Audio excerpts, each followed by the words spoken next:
નમસ્કાર. અત્રે ઉપસ્થિત સર્વેને હું હૃદયપૂર્વક આવકારું છું. યુવાન યુવાન શબ્દ સાંભળતાની સાથે જ આપણને સૌથી પહેલા એક જ નામ યાદ આવે, જેમનું આખું જીવન યુવાનોને જ સમર્પિત છે, જેઓ યુવાનો માટે પ્રેરણાનો અખૂટ સ્ત્રોત છે, અને તેમનું નામ છે સ્વામી વિવેકાનંદ. ઇન્ટ્રોડક્શન પરથી તમને ખબર તો પડી જ ગઈ હશે કે મારો આજનો વિષય છે યુવાનો, દેશનું ભવિષ્ય. કોણ છે આ યુવાન?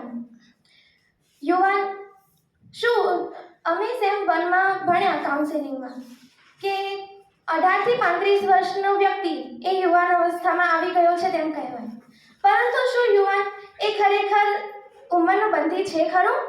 મારા મતે નહીં, કારણ કે જો 18 વર્ષનો વ્યક્તિ જીવનમાં કંઈક નવું પ્રાપ્ત કરવાની ઝંખના ન ધરાવતો હોય તો તે ફક્ત ઉંમરની દ્રષ્ટિએ જ યુવાન છે, જ્યારે તેની સરખામણીમાં 60 વર્ષના વ્યક્તિ જે તે ઉંમરે પણ કંઈક ને કંઈક કરવાની ઈચ્છા ધરાવતા હોય, જે તેમને પોતાને અને બીજાને મદદરૂપ થતું હોય, તો તેઓ ઉંમરની દ્રષ્ટિએ તો નહીં પરંતુ તેમના માનસથી હજુ પણ યુવાન છે તેમ કહી શકાય.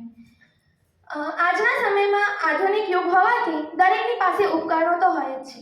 તેનો ઉપયોગ તેઓ વિવિધ પ્રકારની જાણકારી મેળવવા, મનોરંજન કરવા અથવા તો ફક્ત સમય પસાર કરવા માટે કરતા હોય છે, પરંતુ આ જાણકારી આપણે કેવા પ્રકારની ગ્રહણ કરીએ છીએ તે આપણા પર નિર્ભર છે. આપણે ભારતના યુવાન છીએ, તો આપણે જે ટ્રેન્ડિંગમાં ફેશન હોવી જોઈએ તે ભારતીય હોવી જોઈએ, પરંતુ આજની ટ્રેન્ડિંગ ફેશનમાં આપણે યુરોપિયન સંસ્કૃતિના આચાર વિચારોને અમલમાં મૂક્યા છે. એ આપણને આપણા કપડાથી લઈને બોલિવૂડની મૂવી સુધી જોવા મળે જ છે. આપણે ત્યાંના વિસ્તારો ઠંડા છે, તેથી ત્યાં વ્યસન એ તેઓ ઔષધિ તરીકે ઠંડીથી રક્ષણ મેળવવા માટે કરતા હોય છે, પરંતુ આપણા દેશમાં તો વાતાવરણ સમશીતોષ્ણ છે, છતાં તેમની નકલ કરવા જતાં આજે ભારતમાં વ્યસન કરનારનો આંકડો 16 કરોડને પાર પહોંચ્યો છે. પરંતુ આવું શા માટે? તે લોકોની નકલ એટલી જરૂરી છે કે આપણે પોતાનું જે અસ્તિત્વ છે તેને ભૂલીને તેમની નકલ જ કરીએ છીએ. આપણા કપડામાં આજની ટ્રેન્ડિંગ ફેશનમાં આપણને ગમે તે ફિલ્મમાં જુઓ, ઇન્સ્ટાગ્રામ છે, યુટ્યુબ છે, ત્યાં ભારતીય યુવાનો પણ એ જ કપડાં પહેરીને ફરતા જોવા મળે છે, અને ટ્રેન્ડિંગમાં પણ એવી જ રીલ્સ જોવા મળે છે. હવે વાત કરીએ, નવા રિપોર્ટ્સ મુજબ 63% ભારતીય યુવાનો અશ્લીલ કન્ટેન્ટને જુએ છે, જેના પરિણામ સ્વરૂપે આપણને રોજિંદા જીવનમાં અવારનવાર હૃદયદ્રાવક ઘટનાઓ સમાચારમાં સાંભળવા મળે છે. હવે વાત કરીએ આપણા પ્રાચીન ઇતિહાસની. ઇતિહાસમાં આપણને આપણા વારસામાં એટલી બધી વસ્તુઓ મળી છે જેને એક વક્તવ્યમાં વર્ણવવી ખૂબ જ અઘરી છે.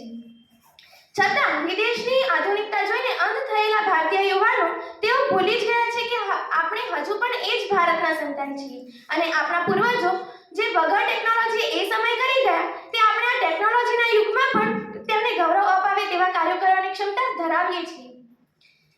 હવે વાત આવી સંસ્કૃતિ અને મર્યાદાની. તો સંસ્કૃતિ અને મર્યાદાના ક્ષેત્રે ભારતનું સમગ્ર વિશ્વમાં એક આગવું સ્થાન છે, જેનું એક સર્વશ્રેષ્ઠ ઉદાહરણ છે મર્યાદા પુરુષોત્તમ ભગવાન શ્રી રામનું.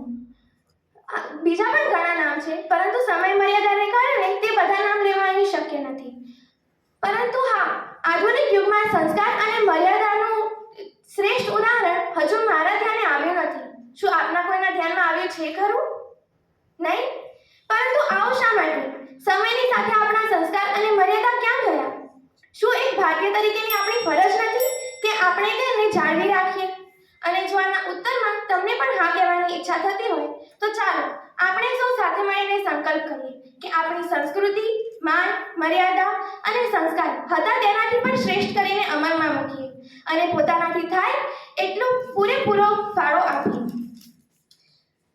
હવે વાત આવી છેલ્લે આપણા ફેશનની, અને એ બધી તો વાત થઈ ગઈ, પરંતુ મને હવે એક જ અંતે એમના રિઝલ્ટનું એક વાક્ય કહેવાની ઈચ્છા થાય છે, અને તે છે કે the future belongs to those who believe in the beauty of their dreams. એટલે ભવિષ્ય એવા લોકોનું છે જેઓ પોતાની સપનાની સુંદરતામાં વિશ્વાસ રાખે છે. તો ચાલો આપણે સૌ સાથે મળીને આપણા રાષ્ટ્રનું નિર્માણ કરીએ. ચાલો આપણે સૌ સાથે મળીને યુવાની એવી પેઢી બનીએ જે રાષ્ટ્રને ભવિષ્યમાં મદદ કરે. ચાલો આપણે એવી પેઢી બનીએ કે જેઓ સૌના માટે પ્રેરણારૂપ બને. આ સાથે હું મારી વાણીને વિરામ આપું છું. ધન્યવાદ.